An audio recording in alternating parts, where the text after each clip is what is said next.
नमस्कार and welcome to समाधान। साथियों, उम्मीद है कि आप सब अच्छे होंगे और साथ ही साथ आपकी स्टडी भी अच्छे से चल रही होगी। साथियों, दोपहर में भी बीएसएससी की तरफ से एक नोटिस जारी किया गया था और अभी एक और नोटिस जारी कर दिया गया है। देखिए, दोपहर में मैंने सारी चीज़ों को आपको क्लियर बताया था। उसके बाद भी चूँकि कई लोग वीडियोस बना रहे हैं, तो ज़ाहिर-सी बात है कि कन्फ्यूजन क्रिएट होता है। अभी जो नोटिस आया है, इसके बाद तो और लोगों ने कन्फ्यूजन क्रिएट कर दिया है और ये बता रहे हैं कि ऑनलाइन एग्ज़ाम होगी सभी परीक्षाएँ। अब उसके बाद से आपका कमेंट तो आ ही रहे हैं, मेल भी हमें प्राप्त हो रहे हैं कि क्या सर सही में ऑनलाइन एग्ज़ाम होगा? और क्या सही में जो एडिक्विटी है उसको मिल गया तो क्या हम लोग का बट्टाधार हो जाएगा? ऑल चीज़ों को हम लोग क्लियर करेंगे, समझेंगे, जिससे कि एक जो नेगेटिविटी आपके अंदर फैल रही है वीडियो के माध्यम से, जो भी लोग बना रहे हैं कि ऑनलाइन एग्ज़ाम होगा और एडिक्विटी की वजह से आपको प्रॉब्लम हो जाएगी, तो मैं उसको दूर करने का प्रयास करूँगा। सबसे पहले इस नोटिस को देखिएगा। पहले तो ये बिहार कर्मचारी चयन आयोग पटना के द्वारा software solution for creation and integration of recruitment website, तो निविदा ये है। और इसका देखिएगा, तो प्री बिड के लिए यहाँ पे समीक्षा उपरांत सभी शर्तों को सेम रखा गया है और इसमें थोड़ा सा डेट में चेंज किया गया है। जो लास्ट डेट ऑफ सबमिशन है उसको क्या किया गया है कि 24 मार्च से 6 अप्रैल तक कर दिया गया है और जो टेक्निकल बिड ओपन है वो 25 मार्च से 8 अप्रैल कर दिया गया है। और बाकी देखिएगा, निविदा की अन्य शर्त यथावत रहेंगी। ठीक है, तो ये चीज़ें हो गई। अब आपको बता दें कि ये नोटिस आने के बाद से पहला कन्फ्यूजन लोग क्या क्रिएट कर रहे हैं कि सबका सब ऑनलाइन एग्ज़ाम होगा और इसके पीछे उनका तर्क क्या है। तर्क नहीं बोलेंगे, कुतर्क बोलेंगे, क्योंकि जब तक आपको खुद समझ में नहीं आ रहा है तो कोशिश कीजिए कि आप समझिए उसको अच्छे से, चाहे किसी के वीडियो देख के समझिए या कहीं से भी समझिए, किसी से आपसे जो अच्छे सीनियर हैं उनसे समझिए, लेकिन सही जानकारी दीजिए छात्रों को। देखिए, इसका कोई मतलब ही नहीं है कि ऑनलाइन एग्ज़ाम के लिए किया जा रहा है।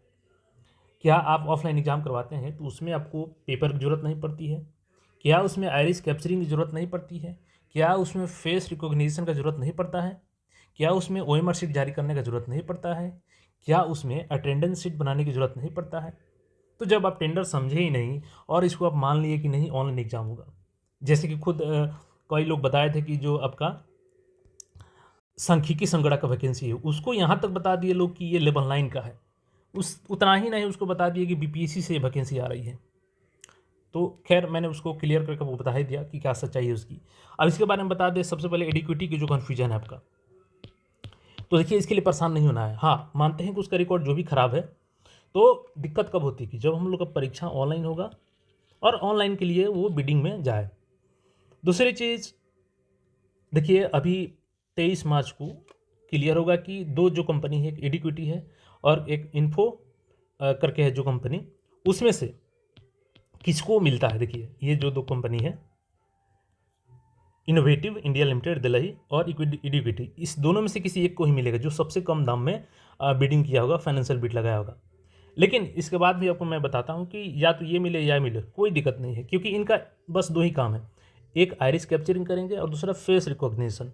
बाकी एग्जाम की प्रक्रिया से इनका कोई दूसरा काम नहीं है, इतना ही के लिए इनको चयन किया गया है। तो फिर ये आपके एग्जाम को कोई प्रभावित नहीं कर सकते हैं, इसलिए एडिक्विटी को लेकर के निश्चिंत रहें, इससे कोई आपके एग्जाम पर असर नहीं पड़ेगा, क्योंकि ऑनलाइन एग्जाम तो होगा नहीं।